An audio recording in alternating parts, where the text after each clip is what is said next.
Hello, good people. Welcome to the Save Happy Life channel with me, Dr. Rose M. And today is the last day, third and last day, when we are talking about peer pressure and our children. Parents, on this channel, we talk about our children because we want to raise a generation that is responsible and a generation that we shall be very proud of when we get to 70, 80, 90, 100, 110 years. We want to look back and say, we did the best and we produced the best. One of the things that makes children go wayward is a company, also called peers or friends, and they put undue pressure on a good character and they ruin it. It is said bad company ruins good morals. So we have had a 2-day journey where we first started by identifying the trigger mechanisms that result into peer pressure. And we talked about social reinforcement, where children try to seek acceptance, approval, and from peers. And then we talked about modeling, where they try to observe and copy the behavior of others. And cognitive processing, where we said our children's brains are not yet formed or mature enough to resist these pressures that come from peers. And yesterday we talked about the types of peer pressure. We talked about the spoken, the unspoken, the direct, or the third party or indirect. And we also ended up by saying that peer pressure is not always negative. There is positive peer pressure that enables our children to grow. And the most important thing that we learned yesterday, or we said yesterday, is that as parents, we are the most powerful influencers of our children. And today, after talking about peer pressure and what it is and the types, we need to find an exit, strategy. And this is, how do we help our children resist peer pressure? How do we build their capacity to resist peer pressure? And I'm going to list down a few of ways which I think are good suggestions of helping our children to resist negative peer pressure. You may add others. You may use what you find practical. And we start by saying, number one, tell your child that when they are with that person who is trying to influence them to do the wrong thing, that they should always try to maintain eye contact. Maintaining eye contact with the person who is trying to influence them to do the wrong thing. That way, they get an edge over the person who is bringing in the wrong ideas. They have a kind of an internal power over the person who is trying to influence them to do the wrong things, and the other person may back off. Then the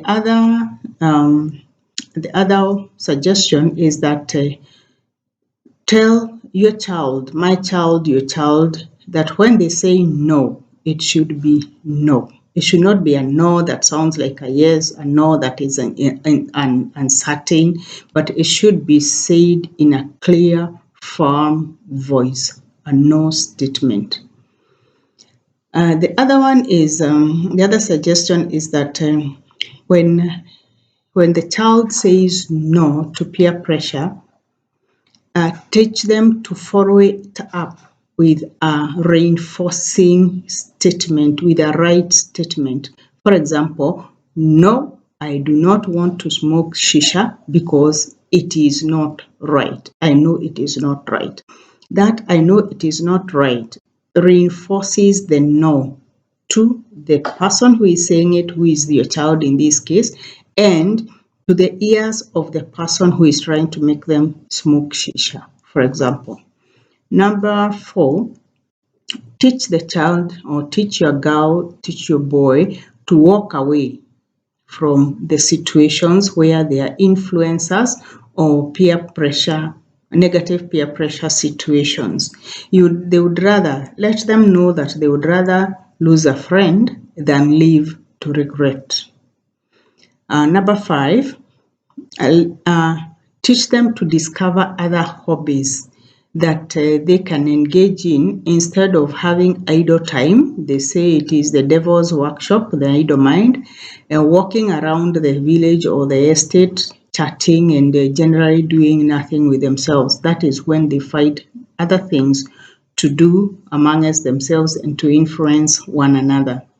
Number 6, they should also make sure that they do not meet with these would-be influencers in private places, because a lot of this bad behavior occurs when there is some level of privacy. They will not drink alcohol in the streets or in church or in the place where there are other people seeing them.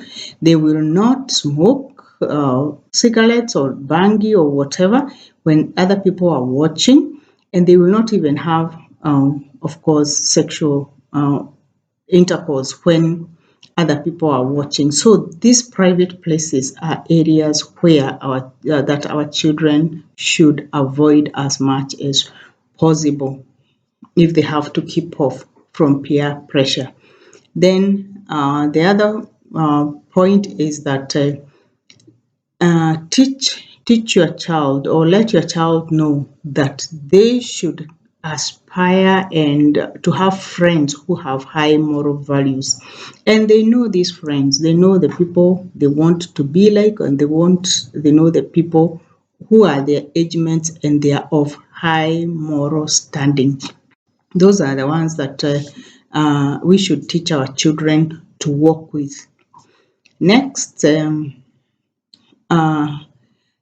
tell your child, tell your son, tell your daughter, I tell my son, I tell my daughter, to call themselves by their name.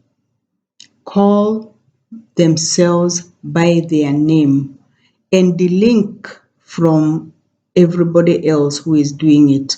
For example, I am in the company of my friends, for example, and they are all drinking alcohol. I tell myself, Rose, you should not drink this alcohol. Rose, calling your name calls the brain to attention, and it strengthens the capacity of the brain to say no.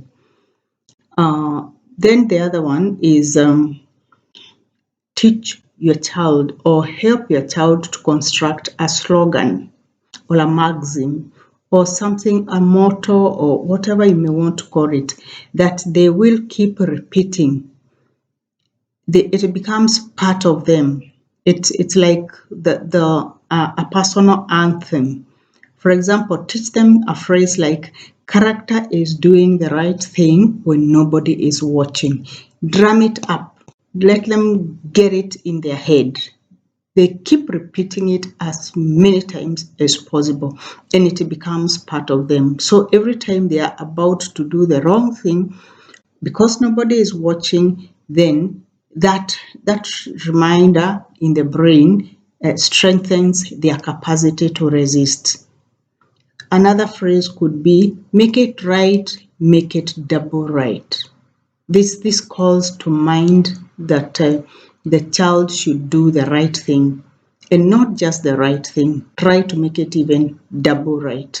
These personal statements, personal slogans, they empower the mind, and it is even better when they are said loudly because there is power in the spoken word. The second last suggestion I have is that let us teach our children to evaluate their friends. They evaluate the would-be friends or the people they would want to be their friends, and see if they measure up to the kind of people they want to be in future.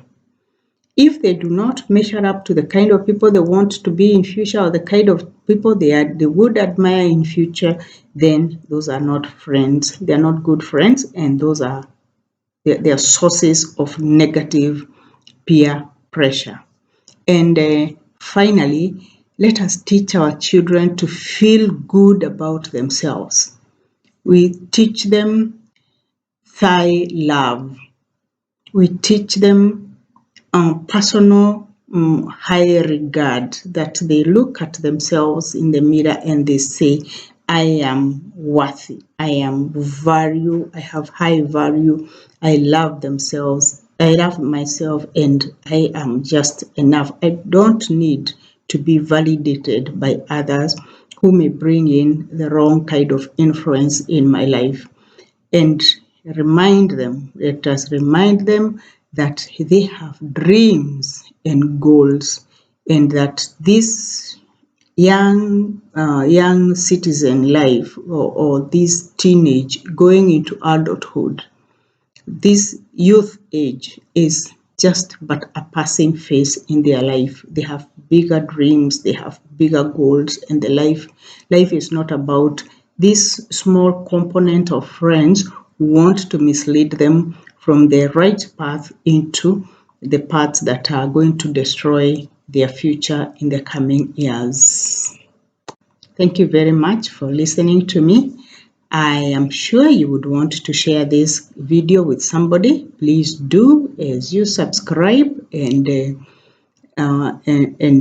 give me a thumbs up. Let me hear your suggestions. Let me hear your comments in the comment section. Thank you very much, and God bless you. Bye-bye.